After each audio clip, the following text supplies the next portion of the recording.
start with Texas. Why? Because Texas is one of these programs in the Big 12 that is deciding not only to reopen, but reopen with guidelines of its governor. So we are expecting to hear that the University of Texas will open its weight rooms for the first time in the first week of June, right?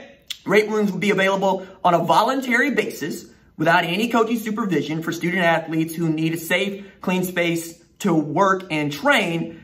Now that Texas Governor Greg Abbott said that gyms in the state could open at 25% capacity beginning May 18th. Many of you will know that the gyms have reopened in Oklahoma. As a matter of fact, most of them are operating with the sanitation guidelines in operation, but I have not run into anyone who has told me that they've had a bad experience at a gym yet. And we also know that having the kids work out is, one, going to take their mind off of something, but two, going to help get them in shape for football. And three, not having them be supervised, I think, can go either way, right? Because you would rather have a professional in there with a CSCS, right, like the strength and conditioning coach, to oversee, and maybe they're going to work around that. But there have been some conversations with athletic directors every single day among all the Power Fives about what happens next and what college football might look like in 2020. As a matter of fact, one of the things that I was made to understand in some text message exchanges yesterday as it pertains to California is that it's the Cal State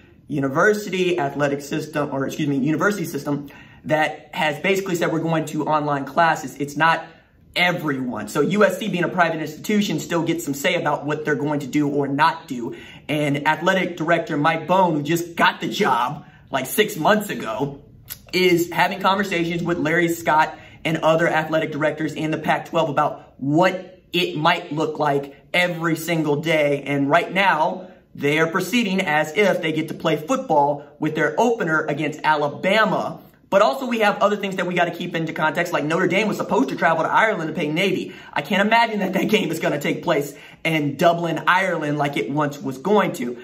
Also means that it pertains to Texas, that 25% capacity maximum for restaurants and retail outlets that have opened up today would mean that they can have 25,000 fans at DKR. That'd be Darrell K. Royal Stadium, for which I need to tell you Texas fans, you're welcome for the treasure from Hollis, Oklahoma, who graduated from the University of Oklahoma, played football at the University of Oklahoma, still owns the record for most interceptions at the University of Oklahoma, for your best head coach in the history of your football program, DKR.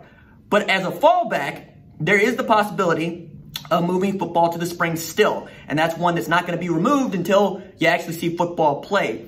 Outgoing UT President Greg Finnis, who resigns effective June 30th, said this week that the athletics is working in anticipation of students returning to campus this fall. So that's also another thing to underscore. By July 1, UT officials are hoping to have a clear picture for getting students back on campus, right? And that is going to be interesting because they have a bunch of dudes that, one, they signed to the 2020 class, some high-value targets and high-value recruits that they would like to get onto the football field. But also, they recently had the announcement of Tarek Black transferring from Michigan as a grad transfer to play a little wide receiver. And this is an all-important year for Texas to get it right because they have a new defensive coordinator and a new offensive coordinator, which means they have two different systems that they got to get to work on. And I'm sure that their coaches are going to get back to campus just as soon as they possibly can to try to figure out how to best implement both Mike Yurcich's offensive system and Chris Ash's defensive system.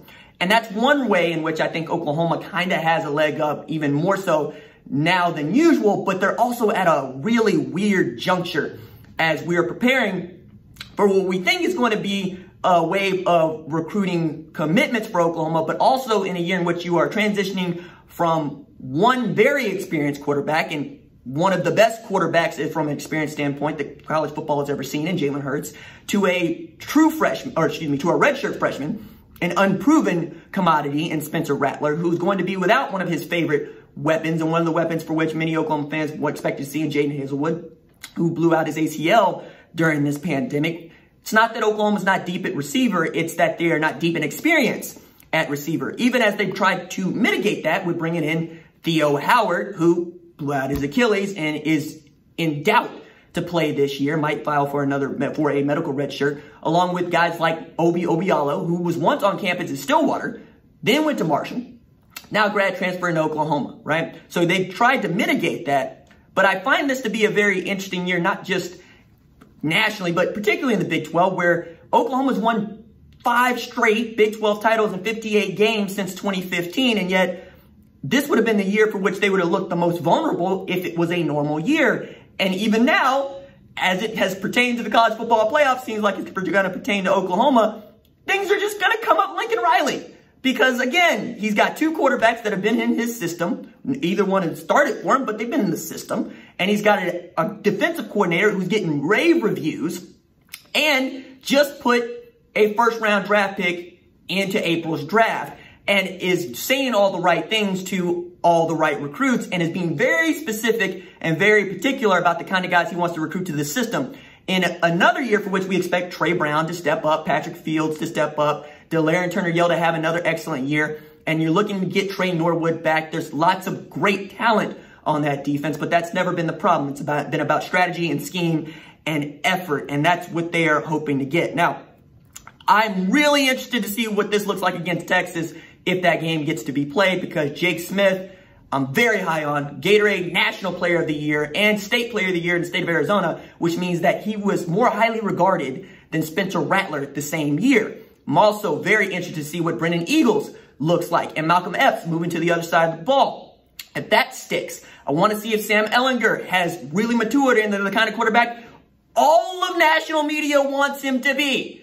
And if this is the Texas team that everybody has said we're going to see since Tom Herman took over the job 3 years ago, I'm not certain that that's what's going to happen, but I'm really optimistic that you're going to see OU and Texas in the Big 12 championship game once again, and one of those 2 schools is going to be playing in the college football playoff, perhaps Oklahoma for a 4th straight year. But if there was ever a time for which Texas is going to knock them off, this is going to be it, which is another reason to get your guys back on campus as soon as you can, while also trying to keep people safe. That is going to be the real impediment here, because right now it's cheaper for people to stay home. It's cheaper not to do any of this. It's cheaper to sit there and say, hey, let's wait till the spring. Let's wait till the vaccine. Let's wait until we can fill up our stands and have sellout games, rather than try to force this with PPE and with face masks and with making people very uncomfortable at the prospect of forcing in business. It's really going to cost you money to try to make a little money unless you pull this off just right, in which case,